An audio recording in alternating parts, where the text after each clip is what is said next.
왜 이렇게 가격이 많이 올랐냐? 제네시스는 말을 하는 거죠. 이 정도는 올려도 된다. 저는 구형 모델이 조금 더 나아요.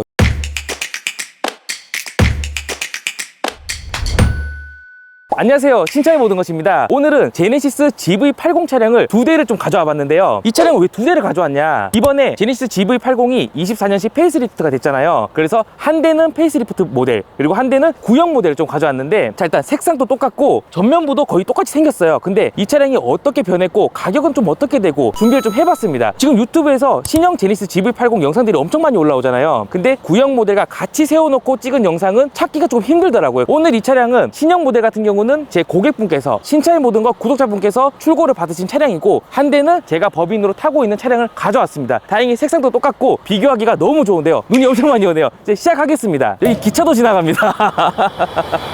자, PD님, 이 두 차량 중에서 어떤 게 신형이고 어떤 게 구형 모델 같습니까? 제가 그 정도는 알죠. 당연히 요게 신형 아닙니까? 잘 아시네요. 전면부로 보시게 되면은 화려한 차량이 신형이라고 보시면 돼요. 하단 범퍼를 보시면은 화려하게 디자인 되었죠. 그리고 좌측이랑 우측 인테이크를 넣으면서 고성능 감성을 조금 더 담아두었습니다. 스포티하고. 가장 많이 바뀐 게 전면 헤드램프예요. 기존의 GV80 같은 경우는 프로젝션 타입이 들어갔는데 이번에는 MLA 타입이 들어갔습니다. MLA 타입이 뭐냐? 제네시스 G90 차량에 들어가 있는 헤드램프 방식이 채택이 되었습니다. 이 헤드램프의 특징이 지금 안에 보시면은 똑같은 면적이에요. 면적은 똑같은데 이 안에 LED 큐브가 촘촘하게 많이 들어가 있다 보니까 광량이 밝은 거죠. 지금은 조금 밝아서 헤드램프가 안 들어오지만은 야간에 봤을 때는 광량이 엄청나게 밝아요. 그리고 또 전면부에서 바뀐 점이 전면 그릴입니다. 제네시스 하면은 어떤 게 떠오르죠, PD님? 두 줄이요. 그렇죠. 시그니처가 두 줄입니다. 두 줄 크레스트 G 매트리스 패턴이 들어갔어요. 그릴 자체가 두 줄로 되어 있습니다. 이 부분이 전면에서는 가장 많이 바뀌었고, 세부적으로 말하자고 하면은 전면 로고도 좀 바뀌었어요. 왜 그렇게 자주 바뀌는지 모르겠지만은 제네시스가 한 1, 2년마다 엠블럼이 바뀌는 것 같습니다. 이 엠블럼이 구형 모델에 들어가 있는 엠블럼인데 조금 입체적으로 많이 튀어나왔고, 신형 모델 같은 경우는 조금 더 평면적인 느낌이고 압축되어 있는 엠블럼이 들어가 있습니다. 그리고 뭐 번외로 말씀드리자면은 이 차량 같은 경우는 이번에 24년부터 바뀌었죠. 법인 녹색 번호판 시행이 됐습니다. 둘 다 법인 차량이고 8천만 원이 넘는 차량인데, 이 차량은 올해 출고받은 페이스리프트 신형이다 보니까 녹색 번호판이 적용되었고, 이 차량은 23년형 모델이다 보니까 일반 번호판이 적용이 되어 있습니다. 둘 다 장기 렌트 차량으로 히어자 번호판 들어가 있고요. 자, 그러면 측면을 좀 살펴보겠습니다. 신형 모델에 22인치 휠이 들어갔습니다. 제 차량도 구형 모델에 22인치 휠로 똑같은 인치가 들어갔는데 디자인이 많이 바뀌었어요. 22인치 휠 같은 경우는 평평비가 낮기 때문에 승차감이나 아니면 연비가 조금 안 좋은 건 맞지만은 디자인은 굉장히 세련되게 잘 나왔어요. 지금 이 22인치 휠 같은 경우는 5스포크로 들어갔고 두 줄 디자인을 휠에도 넣어주면서 제네시스의 아이덴티티를 조금 더 살렸다고 보시면 되죠. 저는 구형 모델이 조금 더 나아요, 휠은. 왜냐면은 차체가 크기 때문에 조금 더 웅장하고 고급스러운 휠이 들어가야 되는데 너무 스포티한 휠이 들어갔지 않았나 조심스럽게 생각을 합니다. 휠 같은 경우는 구형 모델에 한 표를 좀 주고 싶어요. 제 차량이라서 그런 게 아니고요. 그리고 GV80 페이스리프트 모델 같은 경우에는 기본적으로 뽀삐 브레이크가 적용되어 있습니다. 구형 모델 같은 경우는 휠 옵션을 추가를 하거나 옵션을 추가해야 됐는데, 페이스리프트 모델 같은 경우는 기본적으로 상품성을 강화를 시킨 거죠. 이렇게 무거운 차들이 잘 가고 잘 서야 되는데 기존에는 브레이크가 조금 아쉬웠거든요. 뽀삐 브레이크를 넣은 거는 제네시스가 정말 잘한 짓이라고 칭찬할 만한 일을 했습니다. 예. 후면 같은 경우는 바뀐 게 뭔지 모르실 거예요. 레터링도 똑같고 사륜 레터링도 똑같고 뒤에 램프도 똑같은 게 들어와 있습니다. 도대체 뭐가 달라진 거지 혹시 찾으셨습니까, PD님? 모르겠습니다. 머플러가 없습니다.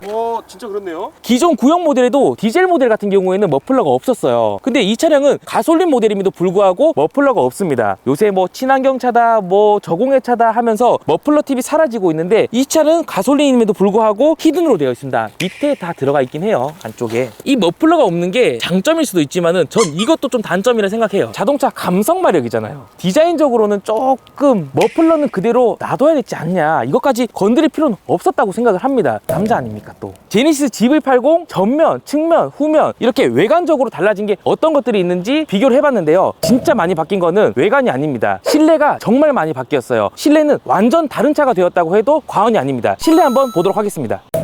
신차 출고한 차량이다 보니까 고객분께서 저보고 영상 찍고 가면은 그때 비닐을 떼겠다라고 하셔서 지금 비닐 있는 상태로 촬영하는 점, 부스럭부스럭 거리더라도 양해 좀 부탁드리겠습니다. 실내 딱 들어오자마자 딱 보이는 게 핸들이잖아요. 이 핸들이 정말 많이 바뀌었죠. 기존 핸들 같은 경우는 럭비공처럼 되어 있어요, 럭비공처럼. 근데 이 신형 모델 같은 경우는 3스포크로 조금 더 스포티하고 조금 더 세련된 디자인으로 적용이 되었네요. 실제로 저희 신차의 모든 것 구독자분께서 구형 모델에 할인이 있는데도 불구하고 이 핸들 디자인 때문에 신형 모델로 출고를 하신 하신 분도 계십니다. 핸들 말고 또 바뀐 부분이 딱 전면에 보셨을 때 디스플레이입니다. 27인치 일체형 디스플레이가 들어간 거죠. 기존 모델은 딱 분리가 되어 있었거든요. 계기판 따로 그리고 디스플레이 따로. 근데 신형 모델 같은 경우는 길게 펴져 있는 일체형 디스플레이가 적용이 되었습니다. 이거는 기본 적용이 되어 있어요. 옵션을 넣는 게 아니고 깡통을 사게 돼도 이 옵션은 들어가 있다. 그래서 실내 감성이 조금 더 올라갔고 디자인도 조금 더 세련되었다. 그리고 이 디스플레이가 OLED 방식이 들어가면서 화질 해상도나 선명도가 엄청 많이 올라갔습니다. 그래서 시안성이 엄청 좋다고 보시면 돼요. 기어 노브 이쪽이 제네시스 G90에 들어가는 소재로 바뀌었습니다. 기존 모델 같은 경우는 터치도 그렇고 이게 만지는 조작도가 둔한 편이었는데 더 비싼 G90에 들어갔던 소재들이 들어감으로써 디자인도 그렇고 조작감도 조금 더 높아졌다고 보시면 돼요. 그리고 여기 컵홀더를 보시게 되면은 앰비언트 무드 등도 들어갑니다. 기존 모델에는 이런 게 없었어요. 그 대신에 안 좋아진 거는 한 가지예요. 컵홀더 덮개가 없습니다. 기존 모델에는 컵을 안 넣게 되면은 덮개를 덮어서 조금 더 평평하게 만들 수 있었거든요. 그런데 이 차량 같은 경우는 덮개 자체가 없어서 항상 컵홀더가 열려 있어야 된다는 단점은 있습니다. 이번 신형 페이스리프트 GV80 같은 경우는 차키가 또 많이 바뀌었습니다. 차는 검정색 한 개를 샀는데 차키를 흰색, 검정색 두 가지로 주네요. 이 디테일한 부분 제네시스 정말 칭찬합니다. 제 차키는 구형 모델인데 차키가 굉장히 둔딱하거든요. 근데 신형 모델 같은 경우는 차키도 디자인이 엄청 이뻐졌고 세련되게 잘 나왔습니다. 제네시스 신형 GV80 페이스리프트 모델과 기존 모델이 어떤 게 달라졌는지 익스테리어부터 인테리어까지 다 알아봤는데요. 그래서 얼마냐? 차값이 얼마나 올렸냐? 452만 원이 출시가가 올랐습니다. 왜 이렇게 가격이 많이 올랐냐 생각하실 수도 있지만은 기본적으로 적용되어 있는 옵션들이 많이 들어갔습니다. 예를 들면은 MLA 헤드라이트가 기본 적용되었고 전자제어 서스펜션이 기본 적용되고 꼬피 브레이크가 기본으로 적용되고 실내로 들어갔을 때 27인치 통합 인터테인먼트 디스플레이가 적용이 되고 여러 가지 옵션들이 많이 기본 적용됐어요. 제네시스는 말을 하는 거죠. 야, 우리 가격만 그냥 올린 건 아닌데 기본으로 옵션들을 많이 넣어줬기 때문에 이 정도는 올려도 된다 라고 말을 하는 것처럼 말이죠. 한 가지 예를 들게 되면은 구형 모델에 있었던 하이테크 패키지가 있죠. 12.3인치 클러스터 옵션이 들어가 있고 계기판이죠. 지능형 헤드램프가 들어가 있었어요. 옵션 가격만 해도 200만 원 정도가 되는데 신형 모델로 넘어오면서 하이테크 패키지가 없어졌죠. 왜냐면은 MLA 헤드라이트가 기본으로 적용이 되면서 실내에도 27인치 일체형 디스플레이가 들어가기 때문이죠. 하이테크 옵션을 넣을 필요가 없어진 거죠. 그러면은 452만 원이 온전히 올랐다고 말하기도 어렵습니다. 제가 구형 GV80 모델을 타고 있다 보니까 얼마만큼 상품성이 개선되고 얼마만큼 신형 모델이 좋아졌는지 체감적으로 엄청 많이 느끼고 있습니다. 저는 무조건 구형이랑 신형이라고 하면은 신형을 사야 된다라고 생각을 합니다. 장단점도 있는데 누구라도 신형 모델을 탈 거라고 자신 있게 말씀드릴 수 있어요. 필요 없는 옵션들은 빠지고 필요 없는 기능들은 빠지면서 다른 차량에 있는 좋은 옵션들은 다 가져오게 되면서 조금 더 상품 경쟁력을 많이 올렸습니다. 오늘은 제네시스 GV80 구형 모델과 이번에 새롭게 출시된 24년형 페이스리프트 모델을 비교를 해드렸는데요. 다음 주에는 제네시스 G80 페이스리프트 모델이 준비가 되어 있습니다. 마찬가지로 신차의 모든 것 출고 차량이 준비되어 있고 그때 구형 모델을 준비할 수 있으면 두 대를 비교하면서 영상을 좀 찍을 수 있도록 준비를 해보도록 하겠습니다. 감사합니다. 신차의 모든 것이었습니다.